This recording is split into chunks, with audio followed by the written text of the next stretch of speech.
What's up, people? This is Nature Girl 30 here, and I'm giving you a Smackdown review for October 21st.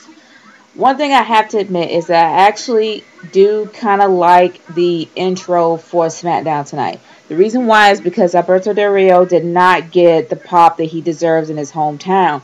I mean, John Cena practically stole the show on Raw this past Monday, but seeing how Alberto Del Rio finally got the cheering, the loud cheers that he deserved in his hometown, really is somewhat satisfying because you don't want to go home and then have people boo you, or not really boo you, but just not have enough cheers as you should.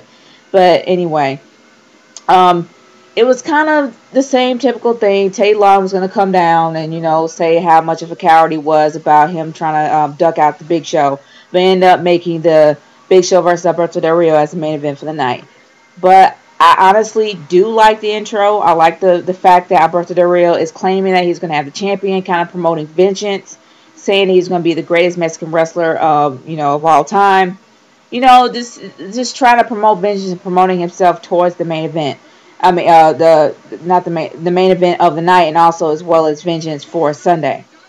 But honestly, I take it all back about Teddy Long because I know usually I say that the way that he promotes stuff is stale.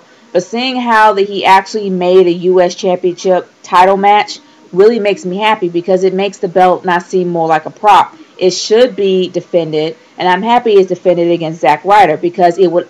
Zack Ryder really needs this. Yeah, he's popular on YouTube. Yes, he's a self-proclaimed internet champion, but this would definitely help his career if he actually has held a championship title. So I'm actually looking forward to him being in this match because I know that he's going to bring it, and I hope that he does win.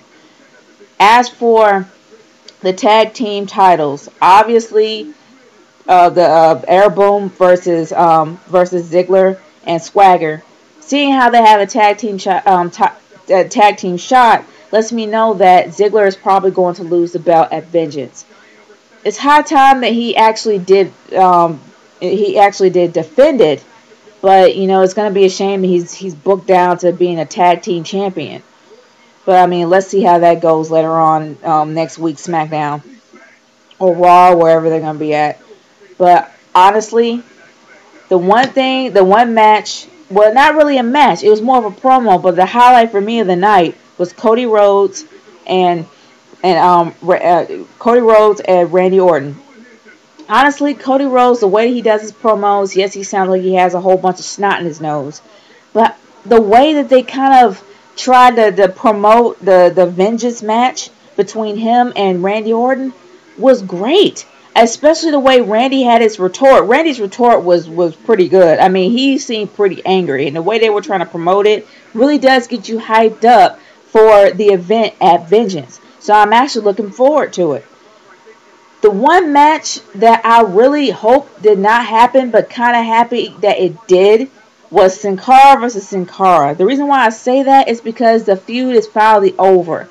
Sin Cara Negro was finally unmasked. That means that this feud is over. It's ended. It's done. So that means it's only one Sin Cara, and that's Sin Cara Azul.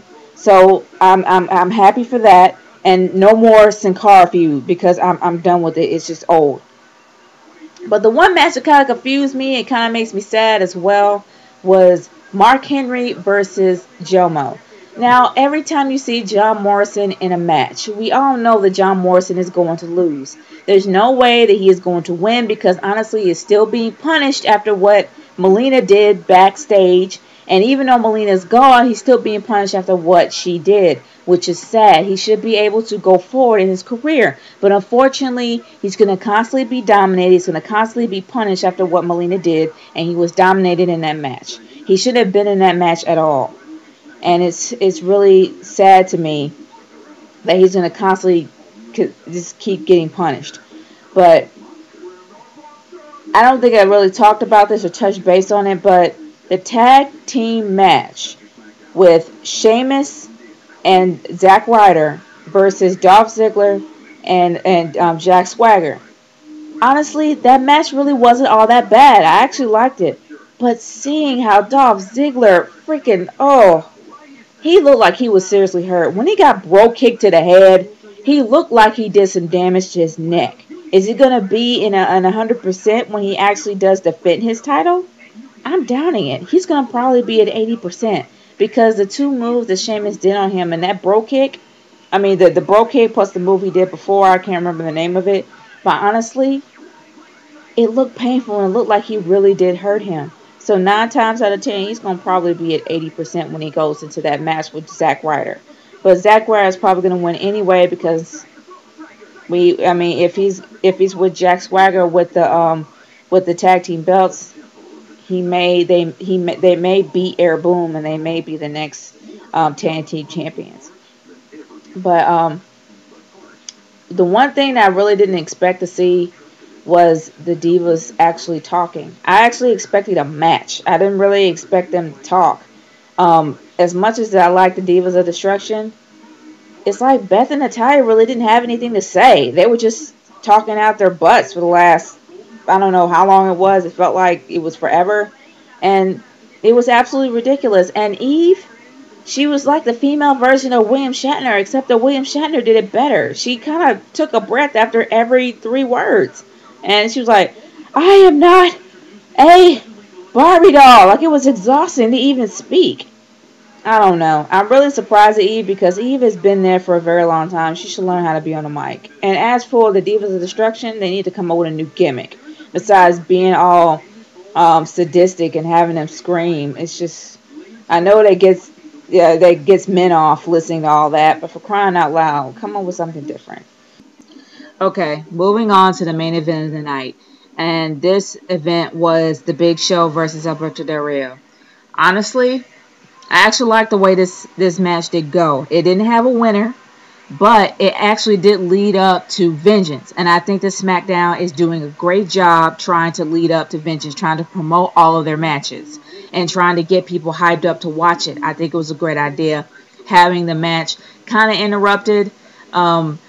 Honestly, seeing how the Big Show completely laid Mark Henry out really does get me crunk about seeing the match itself and seeing the feud and how far it's going to go.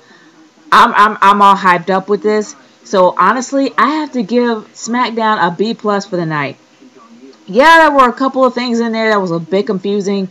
The intro was kind of stale. But honestly, the matches themselves, moving on, like Wade Barrett versus Daniel Bryan, that wasn't all that bad. But like I believe truly that I think that Daniel Bryan is going to be a heel. I really don't think that he's going to be a face for long, or a frustrated face. I think he's going to be a heel. As soon as he actually cashes in his Money in the Bank, he may go heel, and I think that's going to be great towards his career because it's going to bring a lot more charisma and a lot more, I guess a lot more charisma and a lot more attitude for his character. And honestly, I think that it's going to be a good move if he actually does go heel, and I actually can see him going heel because he's really aggressive. But honestly, that match with Wade Barrett, and when Wade Barrett winning, it was better for Wade Barrett's career because, you know, Daniel Bryan has Money in the Bank. He can cash in any time, but Wade Barrett, he pretty much needed that win. So I'm kind of happy that he did win. I mean, the night practically went well, especially with the tag team matches and how they were promoting Vengeance. I actually got to give it a B+. It was good. I actually liked SmackDown. It was really entertaining. That is my thoughts on that for tonight. So, this is Nature Girl 30, signing off. Peace out, people.